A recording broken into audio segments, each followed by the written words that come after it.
Hello and welcome back to your English classes. Last week we have finished the poem My Heaven, and I have sent you the PDF with the central idea and the reference also. I hope by now you must have finished the written work. Now, today we are going to start the new poem from The Passing of Arthur, written by Alfred Lord Tennyson. Just before I start with the explanation of the poem, I'll give you the background of the poem. Now, first of all, Alfred Lord Tennyson was born in Lincolnshire in England, right? And he studied in the Trinity College, Cambridge, and he was a very famous poet and lyricist. And he has written many beautiful poems, among which Ulysses is one great poem. And even this poem that we are going to study today, from The Passing of Arthur, is a part of a longer poem.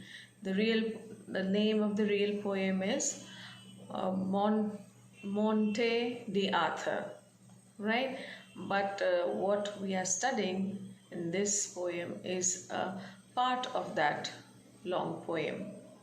So basically, as the background of the poem revolves around King Arthur. And King Arthur is leaving his kingdom with his three wives. There was a war, he was injured in that war, and now he's leaving the kingdom in the hands of an able commander. His name is Bedivere. Okay? And he's leaving with his wives, and he does not intend to come back to the kingdom. So he's made Bedivere the caretaker of the kingdom. And since Bedivere from now on will be taking care of the kingdom, so as the king of that place, King Arthur has a piece of advice for Bedivere, and he tells him three things before he leaves, and he asks them to follow these three things in order to become an able king, a just king, and an honest king. So in this poem, we will be studying about the three advices that King Arthur gives his commander Bedivere to take care of the kingdom when he is not there. And in the poem, he says that I am going on a long journey. I don't know whether we will meet each other again or not, but at the same time, while I'm away, follow these advices, and I'm sure that you're going to become a very good king. So Bedivere, though he is very sad that King Arthur is leaving him, but at the same time he promises his king, his master, that whatever advice he is giving him, he will definitely try and follow them. Okay, so we'll read the text before I give you the explanation. From The Passing of Arthur by Alfred Lord Tennyson. And slowly answered Arthur from the barge, the old order changeth, yielding place to new. And God fulfills himself in many ways, lest one good custom should corrupt the world. Comfort thyself. What comfort is in me? I have lived my life, and that which I have done, may he within himself make pure. But thou, if thou shouldest never see me again, pray for my soul. More things are wrought by prayer than this world dreams of.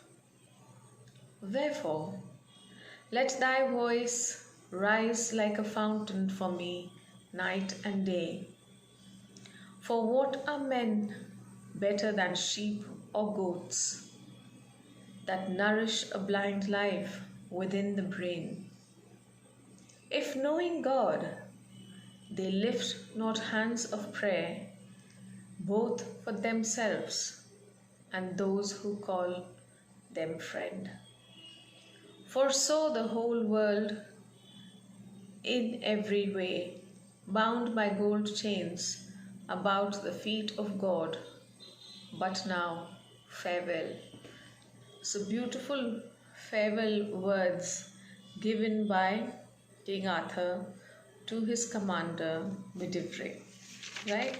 So the first thing, the first paragraph, uh, and slowly answered Arthur from the barge.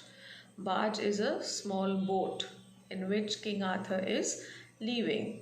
So he's sitting on in the boat, and from there, and Bedivere has come to bid goodbye to him.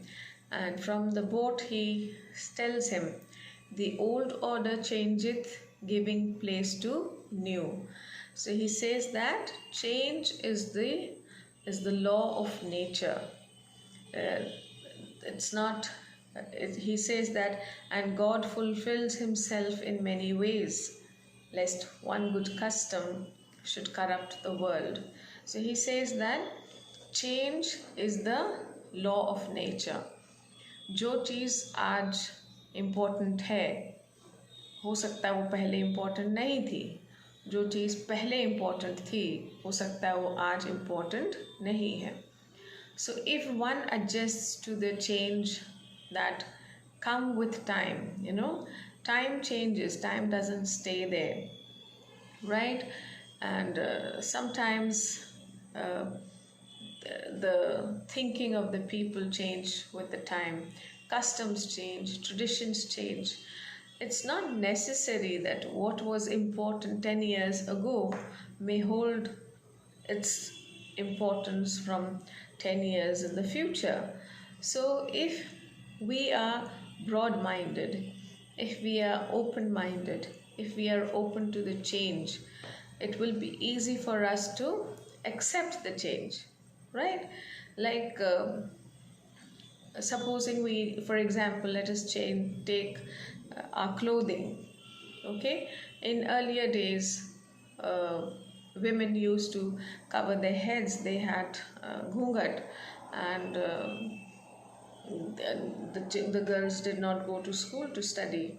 Imagine all of you sitting in your classes with ghungats and veils covering your faces. You cannot see the teacher cannot see you, and it's like how you are sitting now with the masks, no?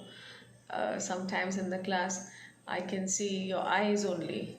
And earlier days, when the women had ghungat, you couldn't see their eyes also.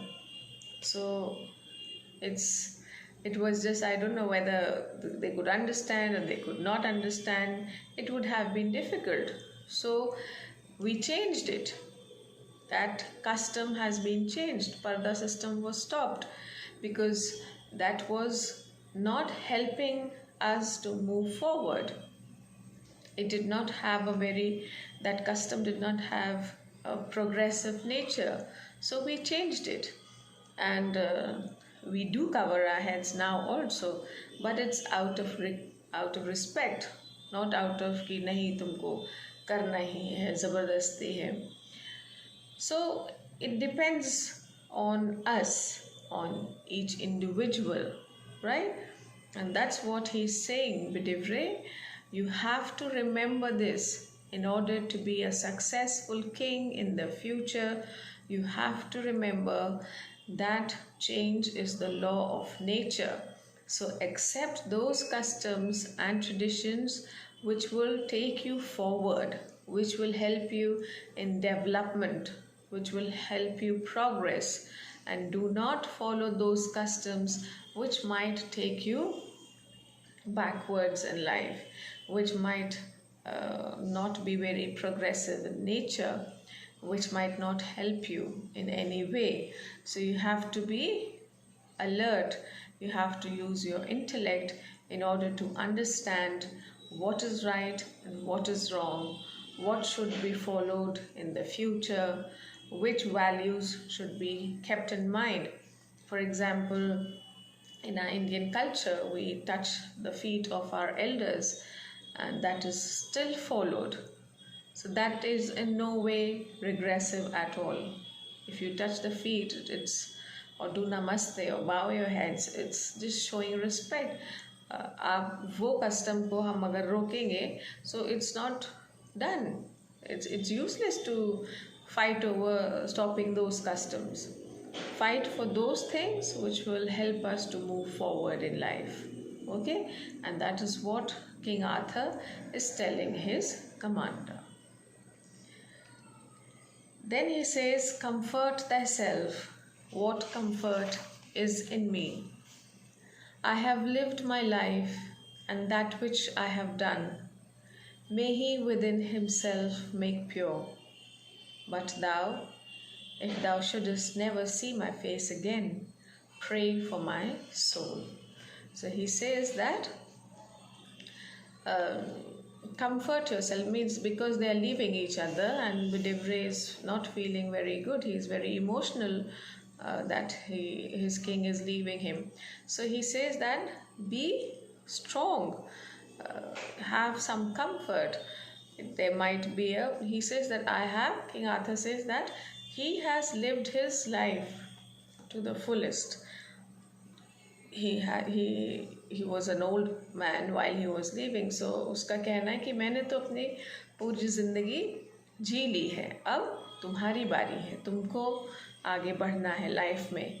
And then he says that I am leaving today, and there might be a possibility that we might never meet again, that Vidivre and Arthur might not meet each other again.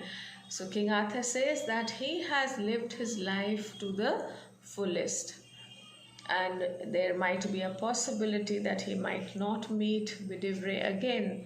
So he says that whatever may be the condition, keep praying for me, pray for my soul, whether I am dead or alive, but you keep me in your prayers. You remember me in your prayers. And then it's the most famous line, is often quoted, more things are wrought by prayer than this world dreams of. Means prayer is very, very powerful. और इतनी ज़्यादा powerful है कि लोग सोच भी नहीं सकते हैं कि दुआ में, प्रेयर में कितनी ताकत होती है. वो क्या, अगर आप मन से और सच्चे दिल से और विश्वास से दुआ करेंगे तो आपको कुछ भी मिल सकता है.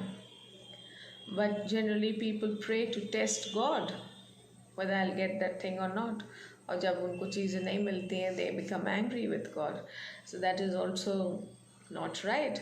So once you are praying to God, first of all, very few of us pray with all our heart and mind, but those who do pray, they should have a strong faith that anything is possible by prayer.